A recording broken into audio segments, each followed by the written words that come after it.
Some of the most meaningful jewelry you own isn't new. It's inherited. A ring from a grandmother, a necklace full of memories, but no longer your style. Duke's Jewelers reimagines family heirlooms into custom pieces you'll actually wear and love. Working one-on-one, Duke's designers honor the original story while creating something fresh and modern. Don't let meaningful jewelry sit unused. Let it live on beautifully. Visit Duke's Jewelers in Springville or online at dukesjewelers.com, where old stories become new treasures. Derek Overstreet, founder of the New Millennium Group. We're a financial planning firm. We have advisors standing by right now to take your call. 888-999-6370. The reason you're going to want to call is we're going to help you retire 3 to 5 years before you thought possible. The way we do this is by putting together a step-by-step plan. So if you're one of those people listening and you'd like a plan in writing, give us a call at 888-999-6370. That's 888-999-6370, or go to utahsfinancialplanner.com. DJ and PK, the question of the morning, brought to you in part by Doug Gottlieb. Showed up on Colin Coward's podcast and said there's never been a person that's ever been tampered with more than AJ Dybantsa. Ryan Smith tampering with him. He'll be the number one pick no matter what. Let's hear the bite from Doug Gottlieb. Is that if the Utah Jazz have the number one pick, they're taking AJ Dybantsa. How do I know? He went to Utah Prep, which is funded by Ryan Smith. He went to BYU, which is funded by Ryan Smith. Ryan Smith owns the Utah Jazz. If you want to call something tampered, there's never been a person that has ever been tampered with more than AJ Dybantsa to end up with the Utah Jazz. Ever in the history of anything. Everybody knows it. Everybody. They're drafting AJ Dybantsa. What the hell is he talking about? Yeah, well, they got to have the number one pick, don't they? Isn't he going to be gone? Well, even if you didn't push forward one dime towards this man, young man, if you have the number one pick, you're going to take him. Yeah. And I don't know that he funds BYU. I would be surprised. I'm just saying, David, there's a higher power who funds BYU. I would be surprised if there's a bunch of canceled checks with Ryan's name all over. No, you deal in cash. Don't you know that? Cash. Bitcoin. Pay him in Bitcoin. Where I come from, you deal in cash. There's a reason why they're called bagmen, gentlemen. Yeah. There it is. You don't deal in checks. Who writes a check anymore? That leaves a paper trail. You don't want that. Exactly. No paper trail. You Venmo everything anyway. You don't checks. I don't think there'd be a Venmo trail either. I haven't written a check in 30 years. Well, I believe that. If anyone had written a check, it's your wife. But we'll see if she prefers cash or Venmo. Well, I'll talk to her next time about that. You're not doing that. She's handling that. Yeah. We have our assigned roles, and that's not mine. There it is. She saw your math. Hand that over to me. I don't like your math. Checks. I assume AJ Dybantsa is going to whoever picks him number one. I mean, for the whole tampering thing to work out in the draft, is he going to hold out or leverage? And we haven't seen that in a long time. I don't even know the last time we saw that. That'd take something extraordinary. Well, you're going to make those. You wouldn't hold out. You just go back to college. Yeah. Yeah, you're right. You don't hold out when you're a senior and you're out of eligibility, so no one holds out anymore if you do. But him going back to college isn't going to get him to Utah in the next draft because presumably Utah is going to win a lot more games. Well, unless nobody took him and didn't want to waste a pick, thinking, well, he might go back in again. You do what Kobe did and just tell him I'll go back, trade me there.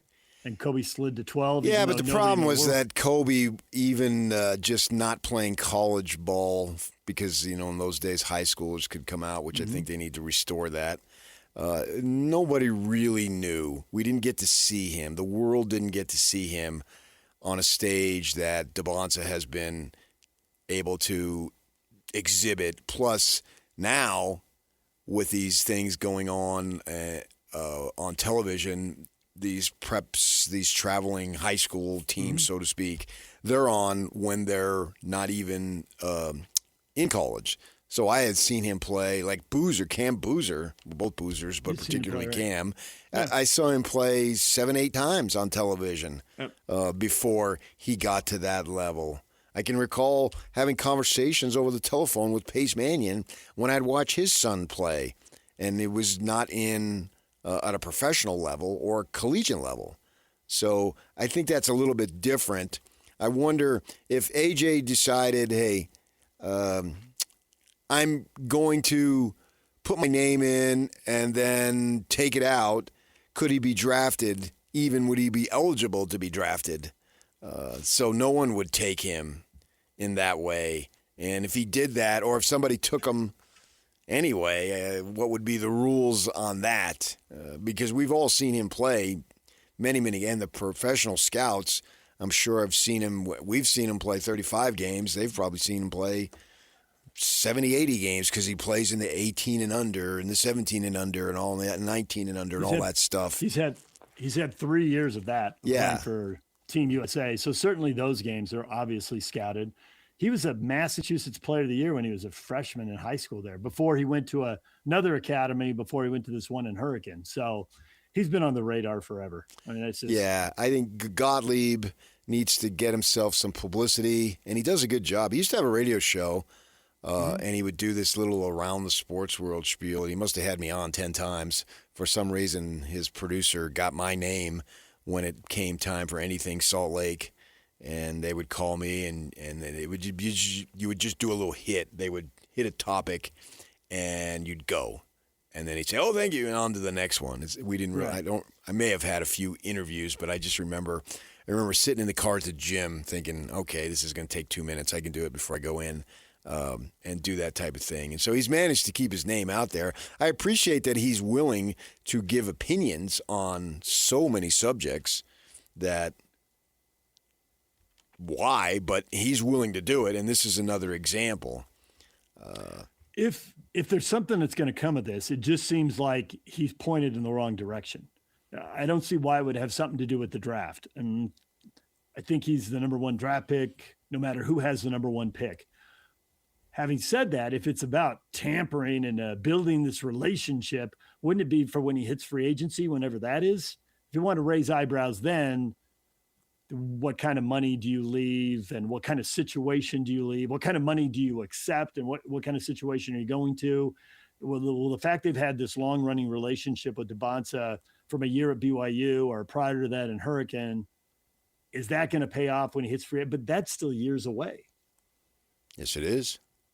So the fact that somehow him having his previous relationship and having built some kind of relationship with Ryan Smith would pay off in him coming to the Jazz seems like, well, that's got to be 5 years out. Okay, but that puts Maybe him with a leverage puts him at a whopping 24.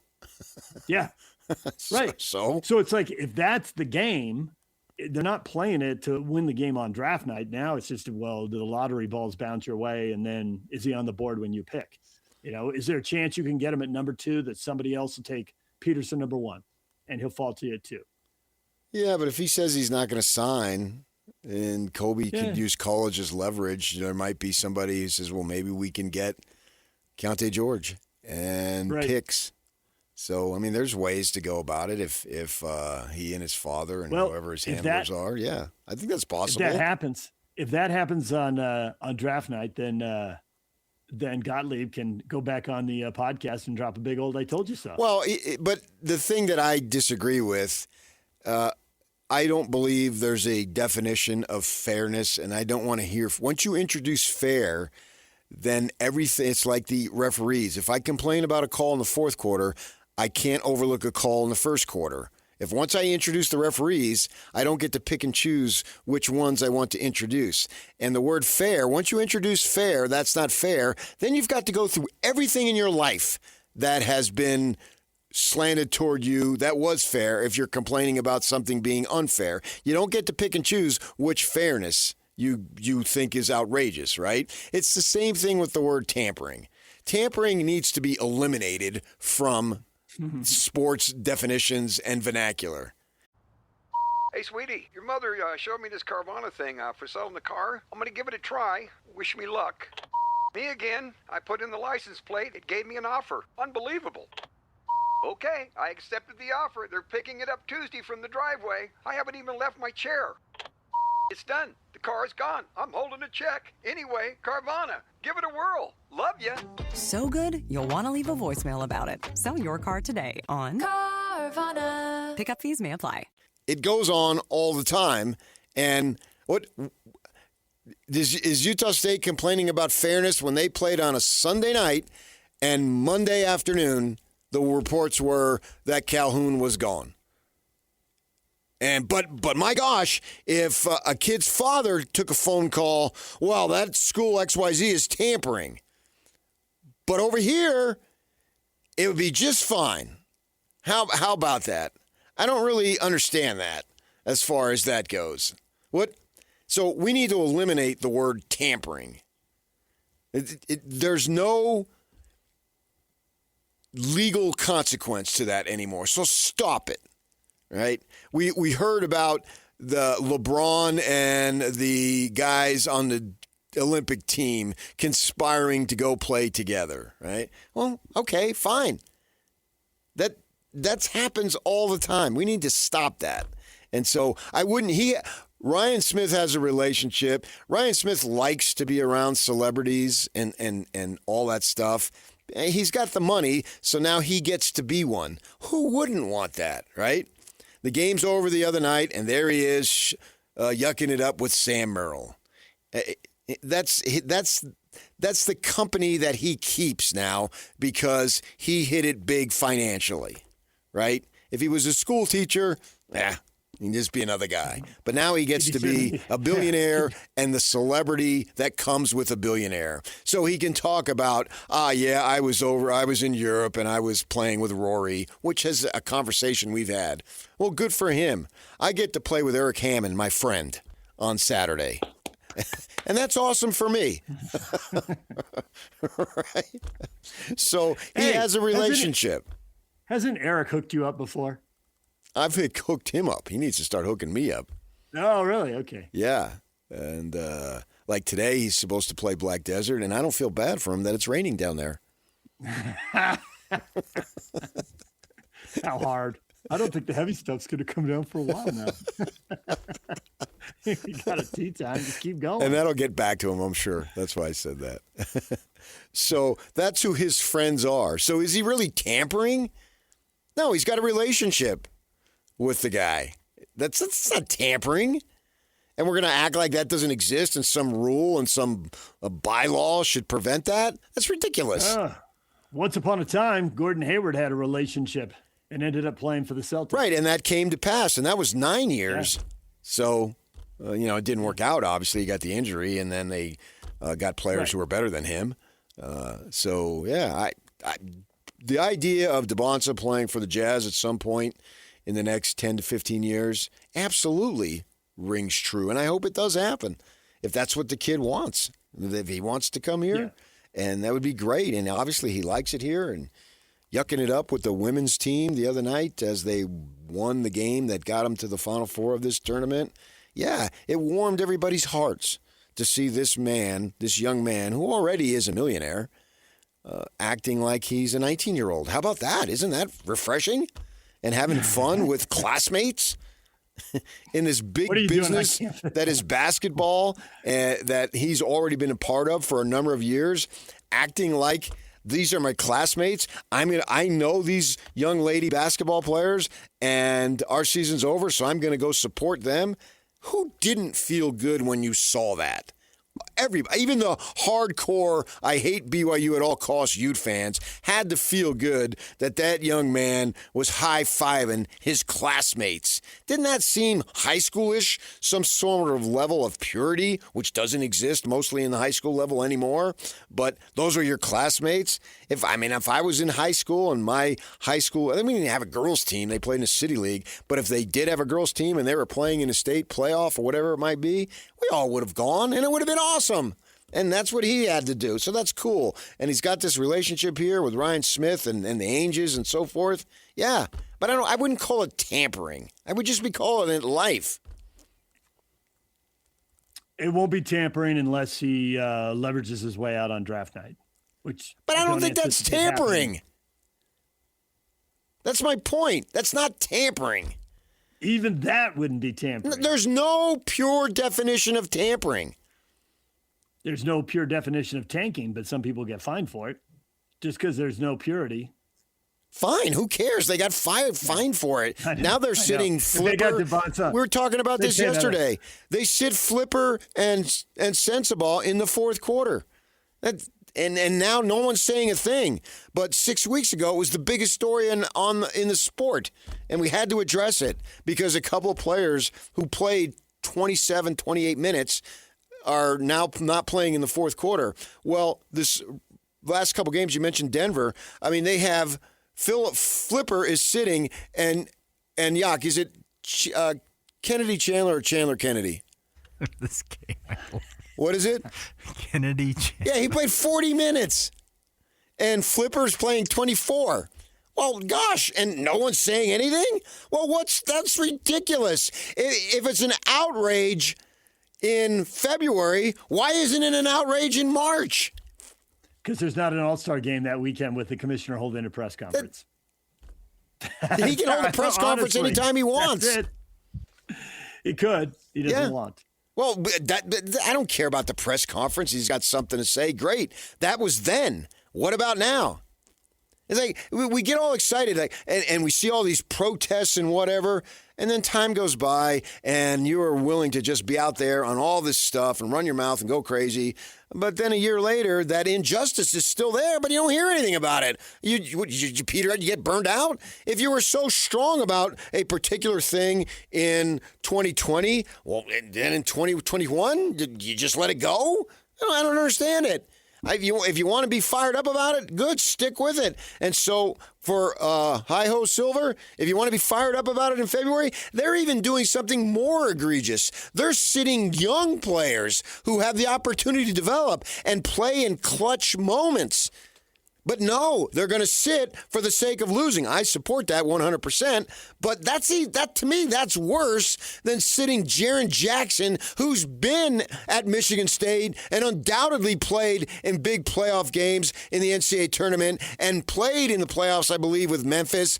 So he can sit, but Filipowski and Sensabaugh, who haven't been in squat, they're sitting in what would be not in league clutch moments, but team and individual clutch moments, and they're sitting and nobody's saying a peep? We just totally overlooked that? That's a bunch of crap. Injustice anywhere is injustice everywhere. But we're ignoring it now? Ooh.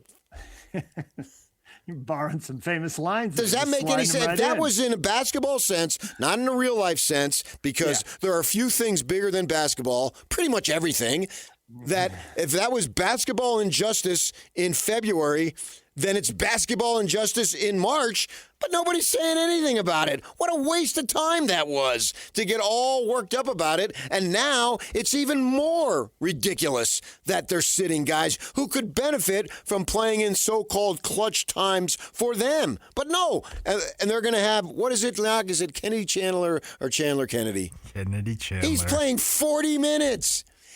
I was on Tuesdays with my golf guys, and I was talking to Glenn. You've met him. And I said, you realize for the rest of his life in the NBA, he may never play 40 minutes entirely, let alone one game? That's good math, actually.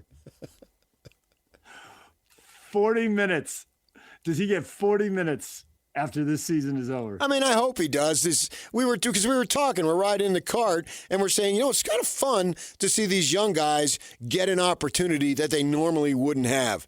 And I said, absolutely. So in a weird sense, I've been enjoying seeing, who's the guy, Mez Luol-Deng, what's his name? Bez Mbang. Ben Mbang and the Lion King out there, seeing him do his thing. Yeah, that's fun. Also known as John Conchar. A bunch of guys that I can relate to, a bunch of no-name dudes that people told them you're not good enough their whole lives here, at least from the NBA level. And now they're getting this. Kennedy, what's his face, is getting 40 minutes to play a game?